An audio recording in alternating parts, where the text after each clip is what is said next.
अच्छो welcome to the another part of the capital gain revision. Hope so कि आप लोगों ने कैपिटल गेन का रिवीजन कर लिया होगा। आज भी हम बहुत सारे लेक्चर अपलोड करने वाले हैं चार्ट रिवीजन के, तो आप हमारे साथ बिल्कुल बने रहिए। आज हमें कैपिटल गेन भी खत्म करना है और इससे रिलेटेड चार्ट के और बहुत सारे टॉपिक डीटीके में कवर कर रहा हूं, असेसमेंट ऑफ वेरियस एंटिटीज के। ये चार्ट रिवीजन अगर आपको पसंद आ रहा है तो वीडियो को लाइक करके जाइए और चैनल को सब्सक्राइब भी करके जाइए। राइट, कैपिटल गेन में लास्ट टाइम में हम लोगों ने क्या पढ़ा था? सेक्शन 45 हम लोगों ने पढ़ा था। How to compute capital gain हम लोगों ने पढ़ा था। Section 50 full value of consideration की सीरीज हम लोगों ने पढ़ी थी। Expenses on transfer, cost of acquisition, index cost of acquisition हमने पढ़ा था। राइट, एंड अंत में जाते जाते एग्जामिशन सीरीज भी हम लोग कंप्लीट करके गए थे। याद आ रहा है मालिक आपको? राइट, अब जब हमने ये पढ़ लिया है, I would request you to come कि कुछ ट्रांजैक्शन ऐसे हैं जिन पे इंडेक्सेशन का बेनिफिट नहीं मिलता। तो कुछ ट्रांजैक्शन ऐसे हैं जिस पे इंडेक्सेशन का बेनिफिट नहीं मिलता, मतलब ही आपको जो कैपिटल गेन कंप्यूट करना है वो विदाउट इंडेक्सेशन कंप्यूट करना है। यस, जिसमें से पहला है, आपको याद दिला दूं, डेप्रिसिएबल एसेट। अगर आपको याद होगा, डेप्रिसिएबल एसेट पे जो नेचर ऑफ गेन होगा ये हमेशा क्या रहेगा बेटा? Short term. तो डेप्रिसिएबल एसेट पे इंडेक्सेशन का बेनिफिट नहीं मिलेगा। दूसरा है बेटा स्लम सेल। स्लम सेल का जो कंप्यूटेशन होता है ये ऑल टुगेदर डिफरेंट होता है, सेक्शन 50B के अंदर में कवर होता है, तो हम वहां देखेंगे। यस, तीसरा सिक्योरिटीज कवर्ड अंडर 112A। तो जिन सेक्शंस के ऊपर 112A एप्लीकेबल है, अगर 112A एप्लीकेबल है तो आपको वैसे भी इंडेक्सेशन का बेनिफिट मिलता नहीं। और यही चीज लिखी है थर्ड प्रोविजो में भी। यही चीज लिखी है कहां बेटा? थर्ड प्रोविजो में भी। इधर आइए, थर्ड प्रोविजो टू सेक्शन 48 पे आइए। थर्ड प्रोविजो टू सेक्शन 48 कहता है when you are computing capital gain under 112A, first proviso and second proviso both are not applicable. Second proviso to section 48 indexation की बात करता है, तो इंडेक्सेशन का बेनिफिट भी नहीं मिलेगा और फर्स्ट प्रोविजो भी नहीं मिलेगा। Yes, so third proviso to section 48 कहता है जब भी आप long term capital gain compute कर रहे हैं 112A में, तो इस पे इंडेक्सेशन का बेनिफिट नहीं मिलेगा। यस और नो? अच्छा जी सर, आइए इधर चलिए। तो भैया इंडेक्सेशन का बेनिफिट कब नहीं मिलेगा? असेट अगर डेप्रिसिएबल असेट है तो। स्लम सेल में इंडेक्सेशन का बेनिफिट नहीं मिलता। Securities covered under 112A, indexation का बेनिफिट नहीं मिलेगा। नेक्स्ट, बॉन्ड और डिबेंचर में भी आपको इंडेक्सेशन का बेनिफिट नहीं मिलेगा, except capital index bond and sovereign gold bond.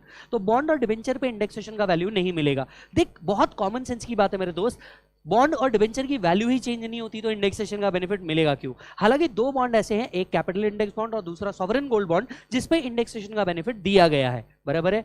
और यही चीज आपको फोर्थ प्रोविजो टू सेक्शन 48 भी कहता है। Right, fourth proviso to section 48 पे आइए। दोनों चीज इंटरलिंकिंग करके पढ़ा रहा हूं, ध्यान से समझिएगा, आपके प्रोविजो टू सेक्शन 48 भी हो जाएंगे। Yes, fourth proviso to section 48 कहता है बॉन्ड और डिबेंचर के ऊपर क्या नहीं मिलता सर? इंडेक्सेशन का बेनिफिट नहीं मिलता। हालांकि capital index bond and sovereign gold bond के ऊपर इंडेक्सेशन का बेनिफिट मिल जाएगा। चेक करिएगा, the indexation benefit is not allowed in case of bond और debenture except capital index bond and sovereign gold bond which is issued by RBI। तो देखिए, दो कंसेप्ट पढ़ते पढ़ते आपके दो प्रोविजो भी कंप्लीट हो गए। बराबर, इधर आइए, फिर से इधर आइए। थोड़ा सा पेज आगे पीछे करना पड़ सकता है पर कर लीजिए ये मेहनत। बराबर, next, if a non-resident acquire the shares of Indian company using convertible foreign exchange। अगर कोई non-resident फॉरेक्स एक्वायर कर रहा है, फॉरेक्स के थ्रू इंडियन कंपनी के शेयर्स एक्वायर कर रहा है, तो इस पे इंडेक्सेशन का बेनिफिट नहीं मिलेगा। और यही चीज लिखी है first proviso to section 48। First proviso to section 48 ये बहुत काम आता है। इनफैक्ट एनआर टैक्सेशन भी जब आप कंप्यूट करते रहते हैं तो एनआर टैक्सेशन में भी फर्स्ट प्रोविजो टू सेक्शन 48 बहुत काम आता है। चलिए ध्यान से सुनिएगा, फर्स्ट प्रोविजो टू सेक्शन 48 कब एप्लीकेबल होता है? If the assessee is non resident, he acquire the shares of Indian company using convertible foreign exchange. If the assessee is non resident, he acquire the shares of Indian company using the convertible foreign exchange. तो ऐसे case में first proviso to section 48 कहता है capital gain will be computed in foreign currency. Capital gain will be computed in foreign currency and then जो capital gain है इसको बाद में आपको क्या करना है? इंडियन करेंसी में कन्वर्ट करना है यूजिंग रूल 115A। यस, तो आपका जो कैपिटल गेन है ये पहले फॉरेन करेंसी में कंप्यूट होगा और उसके बाद उसे इंडियन करेंसी में कन्वर्ट करना पड़ेगा यूजिंग रूल 115A। तो आप जब भी पढ़ेंगे हमेशा याद रखना first proviso to section 48 and rule 115UA दोनों साथ में पढ़ना पड़ेगा। तो फर्स्ट प्रोविजो क्या कहता है, जरा ध्यान से सुनिए। If the assessee is non resident including foreign company, he acquired the shares or debentures of the Indian company and this is acquired using foreign currency by way of purchase or reinvestments। ये बराबर है, ये purchase और री investments होना चाहिए. Then capital gain shall be computed in foreign currency and thereafter it should be converted into Indian currency. Thereafter it should be converted into Indian currency. अब Indian currency में कैसे convert करेंगे? Indian currency में हम convert करेंगे rule 115 ए के हिसाब से. बराबर है. रूल 115 ए बोलता है. अब जरा कैपिटल गेन का फॉर्मेट याद कर. सबसे पहले होगा सेल कंसिडरेशन. सेल कंसिडरेशन को इंडियन करेंसी में कैसे कन्वर्ट करोगे? Using the average of TTBR TTSR as on the date of transfer. तो TTBR TTSR as on the date of transfer आपको लेना होगा. ये जो एवरेज रेट होगा इसको सेल कंसिडरेशन से मल्टीप्लाई करना होगा, आपका इंडियन रेट निकल जाएगा. Are you getting the point? तो जो भी फुल वैल्यू ऑफ कंसिडरेशन होगा आपको फॉरेन करेंसी को उसको मल्टीप्लाई करना होगा average of TTBR and TTSR. TTBR TTSR किस दिन का लेना है? As on the date of transfer का लेना है. TTBR telegraphic transfer buying rate, TTSR telegraphic transfer selling rate. ये आपको कंसीडर करना है. क्लियर है? बराबर है. फॉर्मेट का याद कर. दूसरा वर्ड क्या था? Expenses on transfer. Expenses on transfer भी देखो कन्वर्ट करना है average of TTBR TTSR as on the date of transfer के ऊपर. तीसरा क्या आता है? कॉस्ट ऑफ एक्विजिशन, क्योंकि इंडेक्सेशन का बेनिफिट तो मिलेगा नहीं. तो कॉस्ट ऑफ एक्विजिशन क्या रहेगा? कॉस्ट ऑफ एक्विजिशन अगेन आपको कन्वर्ट करना है using TTBR TTSR as on the date of acquisition. So using TTBR TTSR as on the date of acquisition and आपका जो final capital gain है ये convert होगा TTBR as on the date of transfer. TTBR as on the date of transfer. तो कुछ चीजों पे indexation का बेनिफिट नहीं मिलेगा. पहला डेप्रिसिएबल एसेट, दूसरा स्लम सेल, तीसरा बॉन्ड और डिबेंचर, चौथा 112A, पांचवा अगर नॉन रेसिडेंट इंडियन कंपनी के शेयर्स एक्वायर करता है यूजिंग फॉरेक्स तो कैपिटल गेन फॉरेन करेंसी में कन्वर्ट होगा एज पर the first proviso to section 48 और बाद में हम उसे इंडियन करेंसी में कन्वर्ट करेंगे using rule 115A. Using rule 115A. अब आ ही गए हैं तो चलो पूरे प्रोविजो खत्म कर देते हैं. फिफ्थ प्रोविजो टू सेक्शन 48 ये भी अगेन किसके ऊपर एप्लीकेबल है? सर ये भी अगेन एप्लीकेबल है नॉन रेसिडेंट के ऊपर. मान लीजिए नॉन रेसिडेंट क्या करता है? रूपी डिनोमिनेटेड बॉन्ड लेता है. Right? If the non resident acquire रूपी डिनोमिनेटेड बॉन्ड और रूपी अगर एप्रिशिएट हो जाता है तो ऐसे केस में कोई भी जो गेन हो रहा है ऑन रूपी एप्रिसिएशन ये क्या किया जाएगा? अवॉइड किया जाएगा. सो अगर नॉन रेसिडेंट आरडीबीज एक्वायर करता है और यहां पे रूपी एप्रिशिएट हो गया as compared to the foreign currency तो जितना गेन हो रहा है इसे क्या किया जाएगा? अवॉइड किया जाएगा for computing capital gain. Yes. So in case assessee being a non-resident, any gain on account of appreciation of rupees against the foreign currency at the time of redemption of RDBs of Indian company shall be ignored for the purpose of computation of full value of consideration. देख logically speaking 7 proviso है section 48 को. there are 7th proviso. First proviso किसके ऊपर applicable है? Non resident के ऊपर अगर वो फॉरेन करेंसी में इंडियन कंपनी के शेयर एक्वायर करता है. सेकंड प्रोविजो इंडेक्सेशन के बारे में बात कर रहा था. थर्ड प्रोविजो कह रहा था 112 कंप्यूटेशन करते वक्त ना फर्स्ट प्रोविजो लगाना ना सेकंड प्रोविजो लगाना. फोर्थ कह रहा था बॉन्ड और डिबेंचर पे इंडेक्सेशन नहीं मिलता. फिफ्थ कह रहा है आरडीबीज के ऊपर अगर रुपया अप्रिशिएट हो जाता है तो जो गेन आता है ये गेन को आपको क्या करना है? इग्नोर करना है. बराबर है मालिक? ये गेन को आपको क्या करना है? इग्नोर करना है. सेवेंथ प्रोविजो हम सबको ऑलरेडी पता है STT paid is not allowed as deduction. अब जो सिक्स्थ प्रोविजो है, सिक्स्थ प्रोविजो क्या कहता है? अगर कोई भी इंडियन कंपनी अपने ईसॉप्स उठा करके दे देती है, अगर कोई भी इंडियन कंपनी क्या करती है बेटा? अपने ईसॉप्स उठा करके दे देती है फॉर inadequate consideration या without consideration तो ऐसे केस में fair market value will be full value of consideration. So where the shares, debenture, warrants referred to in section 47(3) in case of gift are transferred under the gift or revocable trust, the market value as on the date of transfer shall deem to be full value of consideration.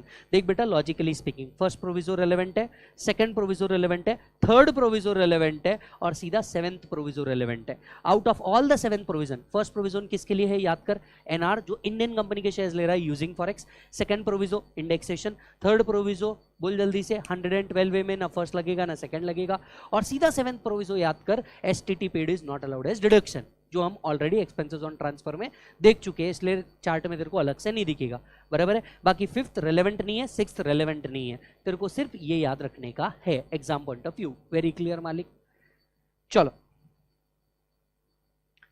याद होगा तो capital gain, बराबर है, capital gain में से कुछ और exemption भी मिलेंगे लेकिन उसके पहले हम इस टेबल को कंप्लीट करेंगे. कौन कौन से चीज में इंडेक्सेशन का बेनिफिट नहीं मिलेगा. तो पहला हमने देखा बॉन्ड डिबेंचर में नहीं मिलता except capital index bond, sovereign gold bond. दूसरा शेयर्स डिबेंचर जो फॉरेन करेंसी में एक्वायर किए गए हैं। तीसरा डेप्रिसिएबल एसेट। चौथा स्लम सेल। पांचवा सिक्योरिटीज कवर्ड अंडर 112A। छठवा unit purchased in foreign currency under section 115AB। जब आप एनआर टैक्सेशन में रहते हैं तब आप पढ़ते हैं 115AB में अगर जो कोई यूनिट्स है एनआर में उसने अगर यूनिट्स को फॉरेन करेंसी में परचेज किया है तब भी इंडेक्सेशन का बेनिफिट नहीं मिलता।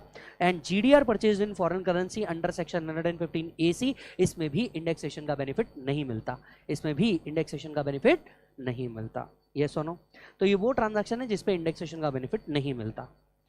आपको याद है हम लोगों ने बात करी थी कुछ इनकम बेस्ड एग्जाम्पशन होते हैं, जो देखिए हमने यहां पे भी लिखे हैं, यहां पे भी लिखे हैं 1034A, 1043, 1037A। ये देखिए ये लिस्ट यहां लिखी हुई है ऑन पेज नंबर 29 ओनली। ये देखिए ये यहां लिखी हुई है, तो आप यहां से भी पढ़ सकते हैं, बराबर है। अब यहां पे आते हैं हम लोग special transactions in capital gain. अब आते हैं हम लोग special transactions in capital gain. Capital gain के कुछ स्पेशल ट्रांजैक्शन। सबसे पहला डील आता है बेटा सेक्शन 45(1)A, जो बात करता है इंश्योरेंस कंपनसेशन की। जो बात करता है किसकी बेटा? इंश्योरेंस कंपनसेशन की। मान लीजिए अगर आपका कैपिटल एसेट डिस्ट्रॉय हुआ है on account of flood, typhoon, earthquake, civil war, action of enemy. चलो वापस से बोलो, आपका कैपिटल एसेट क्या होता है? डिस्ट्रॉय होता है on account of flood, typhoon, earthquake, civil war, action of enemy. जो इंश्योरेंस कंपनसेशन मिलेगा, ये इंश्योरेंस कंपनसेशन उस साल में टैक्सेबल है जिस साल में इंश्योरेंस कंपनसेशन रिसीव हुआ होगा, right. Full value of consideration क्या पकड़ेंगे? Whatever is the amount receive from insurance company shall be treated as full value of consideration. So whatever is the insurance compensation received shall be treated as full value of compensation. yes, full value of consideration. Sir, indexation कहां तक का मिलेगा? Let me give you an example. Assets I acquired in 2005. It is destroyed in floods in 2022 and I received compensation in 2023. तो capital gain कब आएगा? Previous year 23-24 में। लेकिन indexation कहां तक का मिलेगा? 2022, that is up to the year of destruction. तो year of destruction को ही ये मान लिया जा रहा है कि asset क्या हो चुका है? ट्रांसफर हो चुका है। तो year of destruction को ही मान लिया जा रहा है कि कैपिटल एसेट क्या हो चुका है? डिस्ट्रॉय हो चुका है। Yes, so full value of consideration क्या माना जाएगा? Whatever is the amount received. लेकिन आपको इंडेक्सेशन कब तक का मिलेगा? Only up to the year of destruction. Yes, अच्छा जी, राइट। अगर कंपनसेशन ही नहीं मिला तो it will be treated as pure dead loss. It will be treated as pure dead loss. अब डेड लॉस का मतलब इसका कोई सेट ऑफ नहीं होता। अच्छा, ऐसा भी हो सकता है ये जो कंपनसेशन मिले ये डेप्रिसिएबल एसेट के अगेंस्ट में मिले। अगर डेप्रिसिएबल एसेट के अगेंस्ट में भी मिलता है तो कैपिटल गेन जरूर आएगा, but the nature of gain will B short term, क्योंकि इंडेक्सेशन का बेनिफिट नहीं मिलता। तो कैपिटल गेन कैसे कंप्यूट करेंगे? What ever insurance compensation is received minus WDV, balance amount will always be short term. Balance amount will always be short term. Yes और no? Right. तो that was section 45(1)A। Next आता है बेटा section 45(2), conversion of conversion of capital asset into stock in trade. Yes, conversion of capital asset into stock in trade. यहाँ पे heading personal asset आ गया है, ये गलत है। यहाँ पे होना चाहिए conversion of capital assets into stock in trade. Personal asset तो कैपिटल, पर्सनल एसेट्स तो कैपिटल एसेट ही नहीं माना जाता। यस और नो? तो conversion of capital asset into stock in trade. अगर capital asset stock in trade में कन्वर्ट हो जाता है, लॉजिकली दो तरीके की इनकम अराइज होती है। लॉजिकली कितनी इनकम अराइज होती है मालिक? दो तरीके की इनकम अराइज होती है। PGBP भी अराइज होता है एंड कैपिटल गेन भी अराइज होता है। कब अराइज होता है? When converted stock is sold और partly sold. When converted stock is sold और partly sold. Let me give you a brief hint. Asset I acquired in 2005, converted into stock in 2022, और ये converted stock 2023 में cell हुआ। Logically, both capital gain and PGBP will arise in the year 23-24. Clear है मालिक? But indexation will be available only till 2022, जब asset क्या हो जाता है? Convert हो जाता है। बराबर है? अच्छा जी सर, capital gain क्या माना जाएगा? Whatever is the fair market value as on the date of conversion. Capital gain purpose के लिए फुल वैल्यू ऑफ कंसिडरेशन क्या माना जाएगा? Whatever is the fair market value as on the date of conversion. अब ये fair market value हमेशा problem में दिया रहेगा। So whatever is the fair market value as on the date of conversion shall be treated as full value of consideration. Yes और no? Shall be treated as full value of consideration. अच्छा, indexation का कहां तक के मिलेगा? Only up to the year of conversion. Indexation कहां तक का मिलेगा? Only up to the year of conversion. Clear है मालिक? अच्छा जी sir, both the amount is taxable in the year when converted stock is sold or partly sold, but indexation is available only up to the year of conversion. ठीक है sir. Sir PGBP कितना माना जाएगा? PGBP will be simply sale value minus fair market value जो आपने capital gain purpose के लिए लिया है in order to avoid double taxation. बराबर है कि नहीं?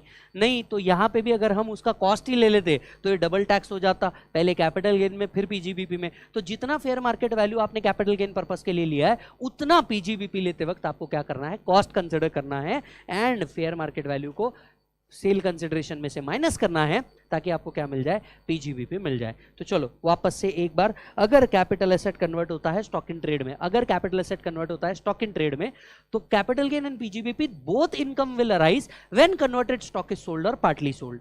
बराबर है? अब एक और सवाल, अगर पार्ट ही स्टॉक सेल हुआ है तो क्या कैपिटल गेन पूरा आया है? कैपिटल गेन को भी प्रपोर्शन करना पड़ेगा। सर कैपिटल गेन को भी प्रपोर्शन करना पड़ेगा। Yes, if any part of the stock is sold only part of the capital gain will be subject to tax. Only part of the capital gain will be subject to tax. हमने हमारे question में इसका एक problem लिया है, अगर आपने regular batch की है तो आप याद करिए, इस पर भी हम लोगों ने क्वेश्चन सॉल्व जरूर किया हुआ है। बराबर है? फुल वैल्यू ऑफ कंसिडरेशन कितना मानेंगे? Fair market value as on the date of conversion. Clear है? कैपिटल गेन पर्पस के लिए। अब पीजीबीपी में क्या करेंगे? जो फेयर मार्केट वैल्यू आपने कैपिटल गेन में लिया उतना पीजीबीपी कंप्यूट करते वक्त क्या करना है? लेस। क्लियर? अच्छा, आप सभी जानते हैं हमने सेक्शन 54 ईसी में देखा था कि ट्रांसफर की डेट से 6 महीने के अंदर में अगर बॉन्ड का इन्वेस्टमेंट किया तो 54 ईसी का बेनिफिट मिलता है। अब लॉजिकली ट्रांसफर तो यहां पे आप 2022 में मान रहे हो, जबकि कॉम्पनसेशन जो मिल रहा है या स्टॉक जो सेल हो रहा है वो 2023 में हो रहा है। तो 6 महीने तो खत्म हो जाएंगे, पर पैसे ही नहीं होंगे तो मैं इन्वेस्ट कैसे करूंगा? क्योंकि लॉजिकली तो मैं तो मेरा कैपिटल एसेट उठा के क्या कर रहा हूं? बिजनेस में डाल रहा हूं। मैं कोई नया एसेट थोड़ी ले रहा हूं ब्रदर, मैं कुछ बेच थोड़े ना हूं, मैंने तो सिर्फ कन्वर्ट किया है। जब ये बिकेगा, पैसे आएंगे तो ही तो मैं टैक्स दूंगा ना ब्रो। तो ऐसे केस में लॉ ने कहा ये जो 6 मंथ हम काउंट करेंगे, बराबर है, ये जो 6 मंथ हम काउंट करेंगे ये स्टॉक सेल से काउंट होंगे ताकि आपको एग्जम्पशन मिले।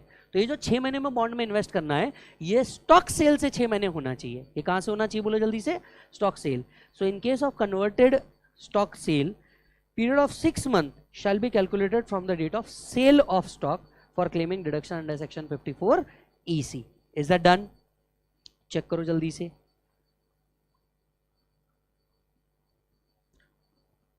देख लो बेटा जल्दी से। अगर ये डन हो चुका है तो थर्ड स्पेशल ट्रांजैक्शन में जाते हैं 45(2)(a। अब देखो 45(2)(a) exam point of view से काम का नहीं है। ये क्या बोलता है जरा सिर्फ सिंपली बात करना। मान लीजिए अगर आप शेयर्स है इन्वेस्टमेंट बोल करके होल्ड किया है, बराबर है, आपने अलग अलग पीरियड में शेयर्स लिया है, बराबर। लेट्स से रिलायंस के शेयर आपने पहले 50 लिए, बराबर है, फिर अगले साल फिर 50 लिए, फिर अगले साल फिर 50 लिए, और टोटल 150 में से आपने 94 शेयर ही सेल किए। अब सवाल ये उठता है कि कॉस्ट ऑफ एक्विजिशन माइनस करना पड़ेगा जब भी कैपिटल गेन करेंगे। तो ये जो कॉस्ट ऑफ एक्विजिशन है 94 शेयर्स का, ये लीफो बेसिस पे लेंगे या फीफो बेसिस पे लेंगे? कॉस्ट ऑफ एक्विजिशन किस बेसिस पे लेंगे? तो 45(2) बस आपको बताता है कि कॉस्ट ऑफ एक्विजिशन जो है वो फीफो बेसिस पे लेना है, जिस बेसिस पे डीमैट अकाउंट में क्रेडिट हुआ है। क्या बोला मैंने? डीमैट अकाउंट में जिस बेसिस पे क्रेडिट हुआ है उसका आपको क्या लेना है? फीफो बेसिस लेना है, right? If securities are transferred in demat account, then for the purpose of cost of acquisition, it shall be considered on FIFO basis based on entry in the demat account. Based on entry in the demat account. Clear है मालिक? Exam point of view से इतना relevant नहीं है। Next आता है 45 subsection 3, transfer by partner और member to firm. यहाँ पे सिर्फ FIR आया है, इट शुड बी फर्म, और AOP BOI, बराबर है। तो ध्यान से सुनना, एक पार्टनर अपने फर्म को कोई एसेट ट्रांसफर कर देता है तो we all know asset of the partner is different and asset of the firm is different. यहां पे पार्टनर रिलिंक्विश कर रहा है अपना राइट किसको बेटा? फर्म को। पार्टनर रिलिंक्विश कर रहा है अपना राइट किसको बेटा? फर्म को। तो क्या पार्टनर के हाथ में कैपिटल गेन आएगा? Answer is yes. And whatever is the amount recorded in the books of the firm shall be treated as full value of consideration। तो बुक्स में जो आपने रिकॉर्ड किया है वही फुल वैल्यू ऑफ कंसिडरेशन माना जाएगा इन द हैंड्स ऑफ, बोलो बेटा, partner for the purpose of computing capital gain, बराबर है। सो इफ पार्टनर और member transfer capital asset to firm और AOP BOI, then for the purpose of full value of consideration amount recorded in books of account shall be considered as full value of consideration and any fair market value shall be ignored. Clear है मालिक? Check कर लीजिए, बराबर है। तो यहाँ पे एक छोटा सा चेंज कीजिएगा, books of account shall be considered as full value of consideration and any fair market value shall be ignored. इसके नेक्स्ट वाले चार्ट अपग्रेड में मैं ये छोटे मोटे जो भी एरर बचे ये भी कंप्लीट कर दूंगा, बराबर है। नेक्स्ट आता है सेक्शन 45(5) कंपल्सरी एक्विजिशन। यहाँ पे 45(4) भी है, नीचे है, हम पहले 45(5) पढ़ रहे हैं। 45(5) कंपल्सरी एक्विजिशन। कंपल्सरी एक्विजिशन मतलब गवर्नमेंट अथॉरिटीज आपका लैंड एंड बिल्डिंग एक्वायर कर लेता होगा for road, dam, bridge, canal, port, airport, और आपको बदले में क्या देता है? कॉम्पनसेशन देता है। Let's say I acquired the asset in 2005, government ने इसे 2021 में एक्वायर कर लिया, मुझे कॉम्पनसेशन दिया 2023 में। लॉजिकली कैपिटल गेन कब आना चाहिए? जब पैसा मिला, दैट इज 23-24, यस और नो। अब इंडेक्सेशन कहां तक का लेंगे? असेट तो 2021 में ही चला गया, तो indexation shall be up to the year of compulsory acquisition. किस साल टैक्सेबल होगा? जिस साल कंपनसेशन मिला। इंडेक्सेशन कहां तक के मिलेगा? जब तक के कंपल्सरीली एक्वायर हुआ। फुल वैल्यू ऑफ कंसिडरेशन क्या पकड़ा जाएगा? What ever is the amount decided by government, यही आपका क्या बन गया? Full value of consideration. So what shall be full value of consideration? Whatever is the amount appropriated by authority, वही माना जाएगा। इंडेक्सेशन कब तक का अलाउड रहेगा? Only up to the year of compulsory acquisition. समझ में आ रही है बात? तो ये होगा आपका इनिशियल कंपनसेशन। अच्छा, अब कई बार ऐसा होता है कि कंपनसेशन को फ्यूचर में चल के एनहांस कर दिया जाता है। अगर फ्यूचर में चल के कंपनसेशन को एनहांस कर दिया तो जिस साल एनहांस कंपनसेशन मिला उस साल taxable. So enhance compensation is taxable in the year of receipt. Whatever is the amount received shall be treated as full value of consideration, but cost of acquisition and cost of improvement will be considered as nil. Cost of acquisition and cost of improvement in case of enhanced compensation nil पकड़ा जाएगा। अब आपके मन में सवाल उठेगा, sir cost of acquisition and cost of improvement को हम nil क्यों पकड़ रहे हैं? कैसी बात कर रहे हो? असेट थोड़ी ना वापस बेच रहे हो, ये तो सिर्फ कंपनसेशन बढ़ के मिल रहा है ना। असेट थोड़ी ना वापस बेच रहे हो, ये तो सिर्फ कंपनसेशन बढ़ के मिल रहा है। तो cost of acquisition and cost of improvement will be considered as nil in case of enhance compensation. Yes, so initial compensation taxable in the year of receipt, enhance compensation taxable in the year of receipt. Initial compensation में से cost of acquisition minus कर दोगे, indexation only up to the year of compulsory acquisition. Enhance compensation में cost of acquisition, cost of improvement क्या पकड़ा जाएगा बेटा? निल। याद आ रहा है? अब आते हैं तीसरी बात पे, अब आते हैं नेक्स्ट बात के ऊपर। सर ये कॉम्पनसेशन लेट मिलने पे आपको कई बार इंटरेस्ट भी मिलता है। Interest on compensation enhance compensation का क्या होगा? बिल्कुल बताएंगे सर, जोर से बताएंगे।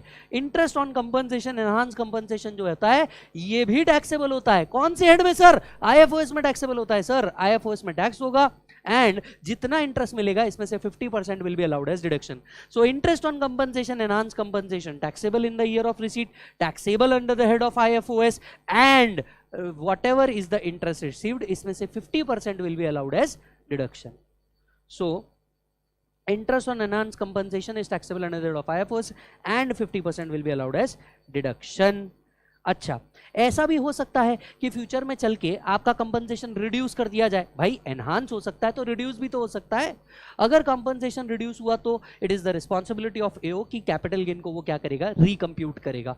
So if the compensation is reduced in future तो क्या करेगा? इसको भैया कंपनसेशन को रिकैलकुलेट करेगा। फर्दर आपको एक बात याद दिला दूं, इसी से इंटरलिंक्ड, अगर आपका कंपलसरी एक्विजिशन का कॉम्पनसेशन 2,50,000 के ऊपर जाएगा तो 194 LA में TDS भी डिडक्ट होता है। याद रखिएगा, इंटरलिंकिंग याद रखिएगा, बराबर है। Further, if compensation received under right to fair compensation transparency in land acquisition act, तो ये टोटली एग्जम्प्ट है और फिर TDS करने की भी जरूरत नहीं। So if compensation is received under right to fair compensation, transparency in land acquisition, resettlement, rehabilitation act, then it is not taxable. तो अगर देखिए ये स्पेशल ट्रांजैक्शंस की बात करूं, आपको 45(2) इंपॉर्टेंट है, आपको 45(5) इंपॉर्टेंट है, जो मतलब बहुत फ्रीक्वेंटली एग्जाम में क्या किया जाता है, पूछा जाता है। तो बच्चों 45(2), 45(5) ये आपको बहुत फ्रीक्वेंटली पूछा जाता है। ये बिल्कुल आपको क्या करना है? याद रखना है। क्लियर है मालिक? फिर आता है 45 है। पहले एक बार फटाक से कंपलसरी एक्विजिशन देख लो। डन है सर, इधर आइए 45(5)(a) पे आइए। Now this capital gain is with respect to registered redevelopment agreement. मान लीजिए रजिस्टर्ड रीडेवलपमेंट अग्रीमेंट होता है, मतलब किसी प्रॉपर्टी को रीडेवलपमेंट का अग्रीमेंट बनता है। तो क्या करता है जो बिल्डर होता है वो वहां के रेसिडेंशियल्स को क्या प्रोवाइड करता है, पहले तो प्रॉपर्टी देगा प्रॉपर्टी के बदले में, प्लस जब तक के प्रॉपर्टी रिकंस्ट्रक्ट नहीं हो जाती तब तक के वो कॉम्पनसेशन देता है कि आप कहीं और जाकर के रेंट पे रह लीजिए। मतलब टेक्निकली जो उस प्रॉपर्टी के ओनर है इनको दो चीजें मिलती है, पहला मिलता होगा मनी एज अ कंसिडरेशन, दूसरा प्रॉपर्टी के बदले इनको क्या मिलती होगी, एनहांस प्रॉपर्टी मिलती होगी। तो logically full value of consideration क्या होना चाहिए, जो मनी मिला वो plus stamp duty value of the जो प्रॉपर्टी मिली होगी उसकी as on the date of certificate of completion. तो ये कब टैक्सेबल है, मान लीजिए बिल्डर आपसे प्रॉपर्टी लेगा, बिल्डिंग को डिमोलिश करेगा, नया बिल्डिंग बनाएगा, नया बिल्डिंग का सर्टिफिकेट ऑफ कंप्लीशन जिस साल में आएगा, सर्टिफिकेशन ऑफ कंप्लीशन जिस साल में आता है उस साल उन मेंबर्स के हाथ में टैक्सेबल होता है। सो मान लीजिए कुमार बिल्डर्स ने विजय की एक प्रॉपर्टी रीडेवलपमेंट में ली, तो विजय के हाथ में कब टैक्सेबल होगा, विजय के हाथ में टैक्सेबल होगा जब कुमार बिल्डर्स को सर्टिफिकेट ऑफ कंप्लीशन मिल जाएगा तब। Point number 1। पॉइंट नंबर 2, विजय के हाथ में कितना टैक्सेबल होगा, मनी कॉम्पनसेशन विजय को जितना मिला है वो प्लस स्टैम्प ड्यूटी वैल्यू उस एसेट का जो विजय को मिला होगा वो, ये टैक्सेबल है। किस साल में टैक्सेबल, जिस साल कुमार को सर्टिफिकेट ऑफ कंप्लीशन मिल जाए उस साल में। अच्छा, विजय का इंडेक्सेशन कब तक का पकड़ा जाएगा, up to the year when registered redevelopment agreement is signed. जिस दिन विजय ने रजिस्टर्ड रीडेवलपमेंट अग्रीमेंट साइन कर दिया, टेक्निकली विजय ने तो क्या कर दिया, उसी दिन प्रॉपर्टी सेल कर दिया। Let me give you in this way, property acquired in 2005, registered redevelopment agreement बना 2021 और सर्टिफिकेट ऑफ कंप्लीशन आया 2023। Capital gain will be in 2023 but indexation will be available till 2021। Are you getting the point? Yes. Further क्योंकि builder जो amount दे रहा है वो विजय के हाथ में टैक्सेबल है, यस विजय के हाथ में टैक्सेबल है। यहां पे टीडीएस भी आता है 194 IC। अगर आपने टीडीएस पढ़ा होगा इंटरलिंकिंग के साथ तो 194 IC, रेगुलर बैच और फास्ट ट्रैक दोनों में हमने इंटरलिंकिंग के साथ पढ़ाया है। अगर आपने नहीं पढ़ा है तो भाई साहब प्लीज वहां पे देख लीजिएगा। भैया बिल्डर जो होगा ये विजय का अमाउंट देते वक्त टीडीएस भी कट करेगा अंडर 194 IC। क्लियर है मालिक? So full value of consideration shall be stamp duty value as on the date of certificate of completion plus cash component. Indexation भी आपको मिल जाएगा only up to the year of our registered redevelopment agreement. Yes, मान लीजिए आपका certificate of completion आने से पहले आपने किसी को राइट ट्रांसफर कर दिया, तो जिस साल आपने राइट ट्रांसफर किया कैपिटल गेन उसी साल अराइज हो जाएगा। कैपिटल गेन उसी साल क्या हो जाएगा बेटा, अराइज हो जाएगा। क्लियर है मालिक? चलिए स्पेशल ट्रांजैक्शंस में आपके अब भी दो ट्रांजैक्शन बचे हुए हैं। पहला बचा हुआ है स्लम सेल, बराबर है? Everybody come to section 50B slump sale. ये भी एक स्पेशल ट्रांजैक्शन है। हम लोग लगभग कैपिटल गेन खत्म करने में आ रहे हैं, शायद 15 से 20 मिनट में कैपिटल गेन खत्म भी कर देंगे। प्लीज फोकस कीजिएगा, राइट? थोड़ा सा ब्रेक ले लीजिए अगर बहुत ज्यादा थक गए होंगे, नहीं तो बिंदास चलते रहिए। आज के आज ही आपको बहुत सारे वीडियोस भी मिलने वाले हैं, तो बिंदास शानदार चलते रहिए मालिक। एक बात याद रखिएगा, अगेन इतने से काम हो जाता तो बहुत सारे CA में बन जाते, आपको थोड़ा एक्स्ट्रा करना ही पड़ेगा। इतने से काम हो जाता तो सबको मिल जाता ये बेनिफिट, पर नहीं मिलता। क्यों? क्योंकि जो मेहनत करना जानता है ये मिलेगा उसी को, हर एक को नहीं मिलने वाला। यस, तो थोड़ा सा गियर अप कीजिए, वापस से अपनी मेहनत को पूरा से आगे बढ़ाइए। रुकिएगा मत, रुकना क्योंकि ऑप्शन नहीं है ना हमारे लिए ना आपके लिए, तो रुकिएगा तो बिल्कुल मत, बढ़ते रहिए। स्लम सेल की बातें कर लेते हैं, राइट? सर इंडिया में इसका एग्जाम्पल बताओ, स्लम सेल अगर कोई हुआ है तो। क्यों भैया, बिग बाजार रिलायंस ने लिया ही 26,000 करोड़ में, तो स्लम सेल हुआ। What is slump sale? Lump sum sale, transfer by one person in as is what is basis पे टू द अनदर, बराबर है? जहां पे इंडिविजुअल एसेट्स को हम वैल्यू नहीं करते, भैया ये पूरा का पूरा शॉप है, शॉप भी तेरा, इसके अंदर का स्टॉक भी तेरा, जो है एज इट इज तू रख ले, जो है तेरा तू रख ले, that is called as slump sale, that is under section 242C। Slump sale means transfer of one और more undertaking by means of lump sum consideration without values being assigned to the individual assets. Yes, अब यहां पे capital gain कैसे compute किया जाएगा? Sir capital gain is simply full value of consideration shall be FMV1 or FMV2 whichever is higher। Full value of consideration हम लोग क्या लेते हैं सर, FMV1 और FMV2 whichever is higher. Sir FMV1 क्या होता है, FMV1 होता है बेटा fair market value of the asset, जबकि FMV2 क्या होता है, एक्चुअल कंसिडरेशन। FMV2 क्या होता है बेटा, एक्चुअल कंसिडरेशन। तो अगर तू FMV1 देखने जाएंगे, बराबर है, यहाँ पे FMV1 का डेफिनेशन दिया है A plus B plus C plus D minus L, और आपको FMV2 दिया हुआ है, आपको FMV2 दिया हुआ है E plus F plus G plus H, बराबर है। इसको अगर एकदम सरल और सिंपल भाषा में कहना चाहूं तो FMV1 is nothing but fair market value of the asset transferred, FMV2 consideration whichever is higher. ये अमेंडमेंट लाया ही इसलिए था क्योंकि पहले सिर्फ कंसिडरेशन टैक्स होता था, नेट कंसिडरेशन ही टैक्स होता था, और अब वो हो चुका है फेयर मार्केट वैल्यू और consideration received whichever is higher. तो अगर आप देखेंगे मॉड्यूल में इसके ऊपर प्रॉब्लम भी है, और ये प्रॉब्लम में भी वो सीधा सीधा FMV1 that is fair market value of asset transfer दे देते हैं, और यहाँ पे फेयर मार्केट वैल्यू क्या लेना है क्या नहीं वो बताया गया है, बराबर है। पर सीधे शब्दों में आपको बताऊं कैपिटल गेन कैसे निकलेगा, कैपिटल गेन निकलता है net consideration minus net worth, net consideration minus net worth, सीधा सीधा आपका कैपिटल गेन आ जाता है। अब नेट कंसिडरेशन कैसे निकलेगा, नेट कंसिडरेशन में हम लेते हैं FMV1 जो सीधे सीधे शब्दों में FMV ही है, और दूसरा होता है FMV2 जो टेक्निकली है कंसिडरेशन, दोनों में से जो भी हायर रहे ये बन जाएगा आपका नेट कंसिडरेशन। इसमें से क्या माइनस करना है सर, नेटवर्थ माइनस करना है। अच्छा जी सर, सर नेटवर्थ कैसे निकालेंगे, देखो इधर यहाँ पे मैंने इसको शॉर्ट करके रखा है नेक्स्ट पेज पे, fair market value of the asset as on the date of transfer calculated in the prescribe manner. Prescribe manner क्या है, FMV1 FMV2 whichever is higher. इसमें से क्या माइनस करेंगे, नेटवर्थ। नेटवर्थ कैसे निकलता है sir, total assets minus liability. Sir assets कैसे लेंगे, डेप्रिसिएबल असेट्स को हमने WDV पे कंसिडर करना है, अदर असेट्स को हमने बुक वैल्यू पे लेना है। ऐसे असेट जिसका 100% कॉस्ट डिडक्शन मिल चुका है इसका वैल्यू आप क्या पकड़ेंगे, निल। याद रखिएगा पूरे इनकम टैक्स में रिवैल्यूएशन कहीं पे भी कंसिडर होता नहीं। सो मान लीजिए आपको क्या दिया जाएगा, स्लम सेल जब भी होगा आपको एक बैलेंस शीट दी जाएगी, बराबर है। बैलेंस शीट में लिखा होगा बिल्डिंग लेट्स से 12 लाख, और बाद में लिखा होगा revaluation reserve 3 lakh, building is revalued by 3 lakh, तो टेक्निकली आपको बिल्डिंग का वैल्यू 9 लाख लेना है, टेक्निकली आपको बिल्डिंग का वैल्यू 9 लाख लेना है, ना कि 12 lakh, because revaluation is not considered. समझ में आ रही है बात, राइट। सो नेटवर्थ कैसे निकलेगा, total assets minus current liability, total assets minus liability. Total assets में क्या लेना है, depreciable asset eight WDV, other asset eight book value, और जिन एसेट्स का 100% कॉस्ट डिडक्शन मिल चुका है ये लेने का नहीं, बराबर है। अगर कोई एसेट रिवैल्यूएशन हुआ होगा तो नॉन रिवैल्यूड वैल्यू आपको क्या करनी है, एसेट्स में कंसिडर करनी है। Point number 1। Point number 2 sir liability में दो चीजें नहीं लेना, share holders equity that is share capital plus reserves and surplus, ये दो चीजें आपको लेनी नहीं है। बाकी सारी लाइबिलिटी जो उस यूनिट को बिलोंग करती होगी वो आपको क्या कर देनी है, माइनस कर देनी है। तो आपका क्या मिल जाएगा, कैपिटल गेन, बराबर है। स्लम सेल एक ऐसी चीज है जो पूछी जाती है, मैं रिक्वेस्ट करूंगा आप सभी लोगों से, अगर आप देखेंगे हमारे क्वेश्चन बैंक में भी इस पे क्वेश्चन है, मॉड्यूल में भी इस पे क्वेश्चन है, तो दोनों के क्वेश्चन आप सॉल्व करके जाइएगा, बिल्कुल आराम से आ जाएगा। स्लम सेल एक ऐसी चीज है जो पूछी जाती है। तो अगर स्पेशल ट्रांजैक्शन में देखोगे तो आपका conversion into stock in trade आता है, कंपलसरी एक्विजिशन आता है, स्लम सेल आता है।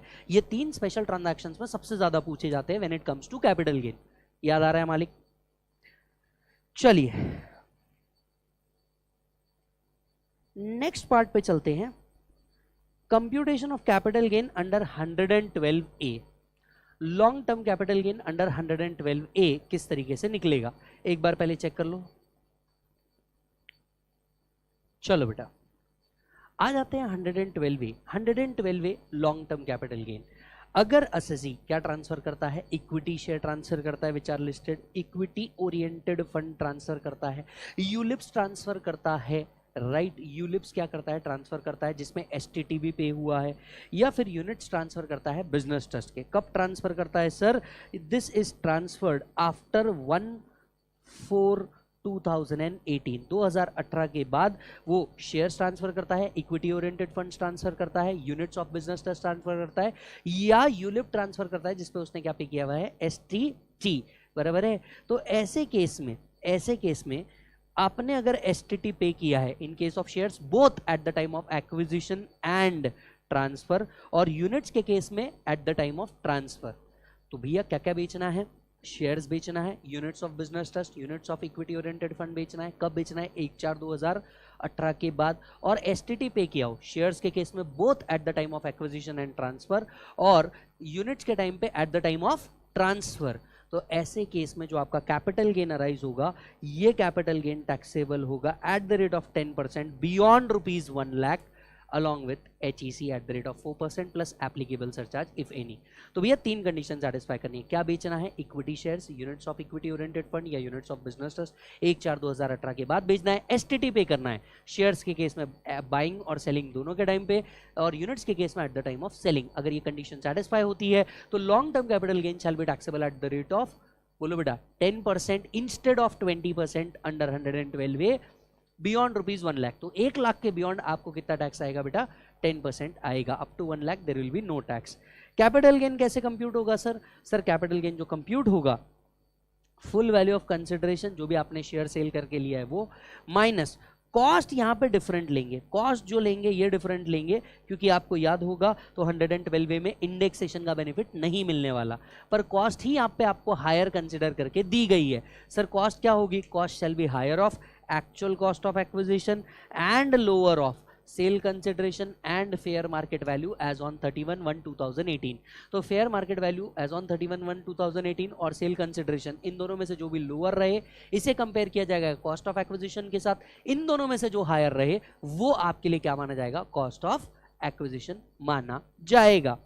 सर फेयर मार्केट वैल्यू कैसे निकालेंगे? देख logically speaking fair market value तेरे को हमेशा प्रॉब्लम में दिया रहेगा।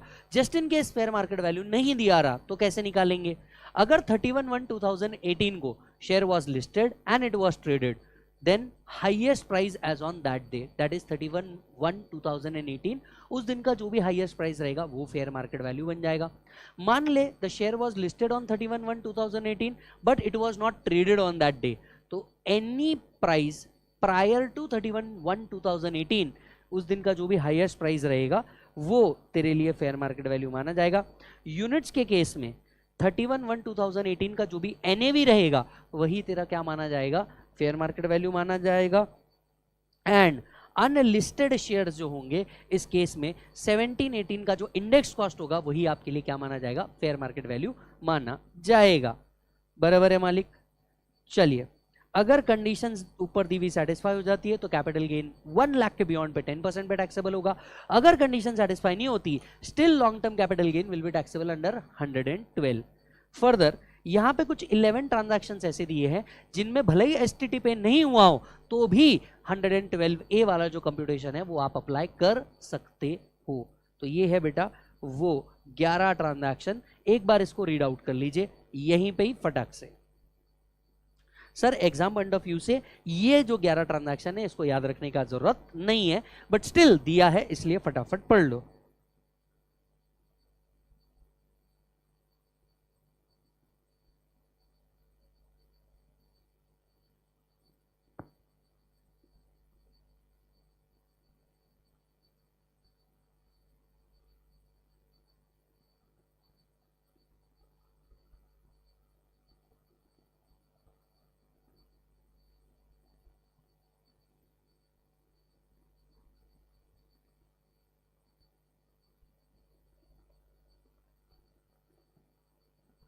बराबर है। एक बात याद रखें, यहाँ पर सिर्फ 8 और 9 पॉइंट जो है ये सेम है, तो आप एक को कट कर सकते हैं। बढ़ते हैं आगे। बराबर। अब जरा चार्ट को अगर आप देखेंगे तो आई थिंक लगभग हम पूरा कंप्लीट करने में आ चुके हैं, एक्सेप्ट फॉर 2 थिंग्स। एक section 46 and 47 transactions which are regarded as transfer, और दूसरा 45, 4 एंड 9B। इसको छोड़ करके अगर आप देखेंगे हमारा पूरा कैपिटल गेन खत्म है। बराबर है। अब सबसे पहले मैं आ जाता हूं किसके ऊपर बेटा? Section 46 and 47 transactions which are not regarded as transfer. अब देखो ये एक चैप्टर का बहुत बड़ा थ्योरी पोर्शन है, transactions which are not regarded as transfer, and logically ये वो पार्ट है जो कैपिटल गेन में बहुत मतलब नहीं के बराबर पूछते हैं। सबसे पहले मैं आ जाता हूं सेक्शन 46 के अंदर में। सेक्शन 46 लिक्विडेशन का ट्रांजैक्शन देता है। एग्जाम में ये कभी नहीं पूछा जाता और टैक्सेशन ऑफ लिक्विडेशन में हमने इसे ऑलरेडी पढ़ा है, तो हमें इसको यहां पढ़ने की जरूरत नहीं पड़ेगी। फिर भी एक बार बस याद दिला देता हूं, कंपनी अगर लिक्विडेशन में कोई कैपिटल एसेट उठा के शेयर होल्डर को दे देती है, कंपनी के हाथ में कोई कैपिटल गेन टैक्स नहीं आएगा। ये चीज लिखी है 46(1) के अंदर में। और 46(2) बोलता है शेयर होल्डर को जब भी लिक्विडेशन में कोई एसेट मिलता है तो सेक्शन 222C के हिसाब से ये डीम्ड डिविडेंड माना जाएगा, साथ साथ में 46(2) के हिसाब से कैपिटल गेन भी आएगा। Full value of consideration shall be whatever is the fair market value of asset received minus जितना डीम डिविडेंड 222C में कंसिडर हो चुका है उतना आप क्या कर देंगे, माइनस।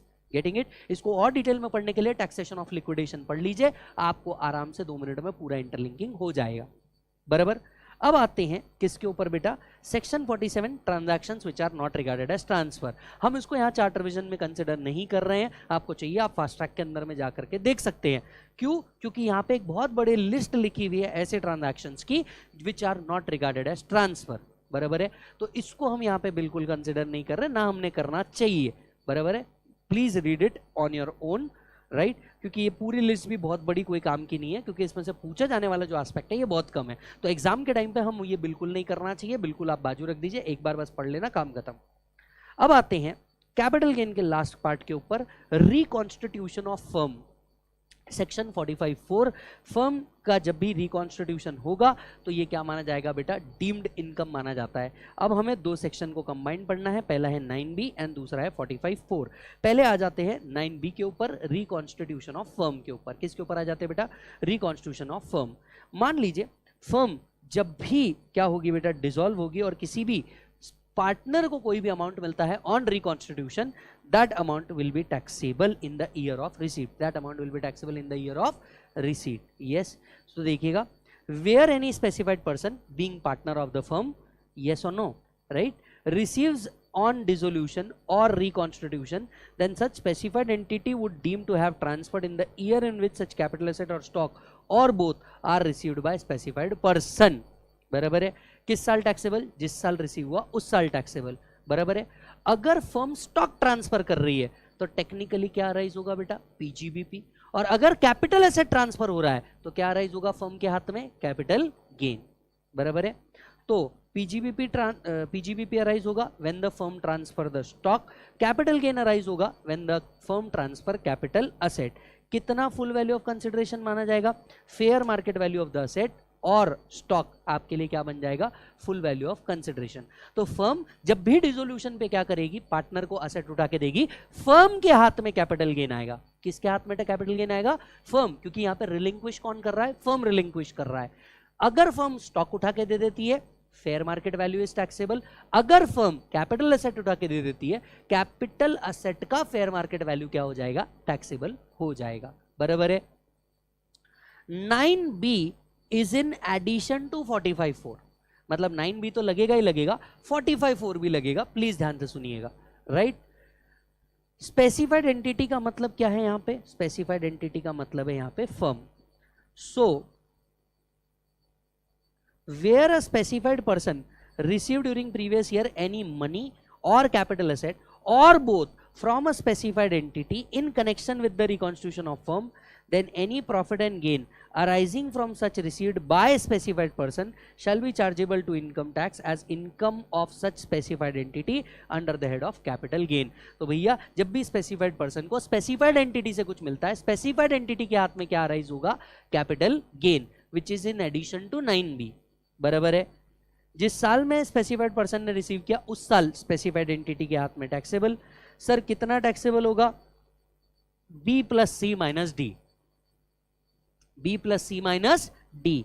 सर B क्या माना जाएगा, जो भी वैल्यू ऑफ मनी रिसीव किया उस स्पेसिफाइड पर्सन ने, मतलब मनी कंसिडरेशन जो हमने पे किया होगा, plus fair market value of the capital asset, जो भी फेयर मार्केट वैल्यू दिया होगा असेट का वो, माइनस डी। डी मतलब क्या, what ever is the account balance in capital account. In short, partner जब आया होगा तो कैपिटल अकाउंट लेकर के आया होगा, जब गया होगा तो इसको मनी और एसेट दिया होगा, तो मनी और एसेट में से इसका कैपिटल माइनस कर दो, यही तो नेट गेन है जो फर्म के हाथ में क्या होना चाहिए, टैक्सेबल होना चाहिए। यस और नो, राइट। तो क्या किया जाएगा, ध्यान से समझिएगा, what ever is the money consideration received plus fair market value of the asset received minus उसका कैपिटल अकाउंट का जो बैलेंस है ये माइनस कर दिया जाएगा, ये क्या हो जाएगा, टैक्सेबल हो जाएगा अंडर सेक्शन 45(4). बराबर है। इसके ऊपर अगेन हमने प्रॉब्लम लिया हुआ है, वो प्रॉब्लम आप क्या करेंगे सर, एक बार सॉल्व करके जाइएगा, इजी है, हो भी जाएगा। यस और नो? यहां पे दो रूल दिए हैं, यहां पे दो रूल दिए हैं, रूल 8AA और रूल 8AB। ये एग्जाम पॉइंट ऑफ व्यू से मुझे नहीं लगता इतने रिलेवेंट बनेंगे, क्योंकि बहुत कुछ है जो पूछा जा सकता है, सिर्फ यही दो नहीं पूछे जाएंगे। तो रूल्स और 47A वाला जो पार्ट है ये आपको सिर्फ घर पे पढ़ना है। And with this we end the capital gains under the heads of the topic. तो यहाँ पे हम हमारा कैपिटल गेन भी क्या करते हैं सर, खत्म करते हैं। इसके साथ साथ कैपिटल गेन से कुछ कनेक्टेड टॉपिक है, जैसे सेग्रीगेट पोर्टफोलियो स्कीम हो गया या फिर यूलिप टैक्सेशन हो गया, वो बिल्कुल इसी के आगे के वीडियो के अंदर में आपको देखने को मिलेगा। यस, आगे जो वीडियोस आएंगे उसके अंदर में आपको देखने को मिलेगा, नॉट इमीडिएटली, बिल्कुल इसके बाद। तो यहाँ हम हमारा कैपिटल गेन खत्म कर रहे हैं। आपको बोलूंगा मैं कि कैपिटल गेन फटाक से इस चार्ट के थ्रू रिवाइज कर लीजिए, जल्दी से जाइए क्वेश्चनर या आपका मॉड्यूल या जो भी बुक आप प्रेफर कर रहे हैं इसके अंदर में फटाफट क्वेश्चन को सॉल्व कीजिएगा। याद रखिएगा 348 is inflation index, cost inflation index. See you in the next video, bye bye and take care.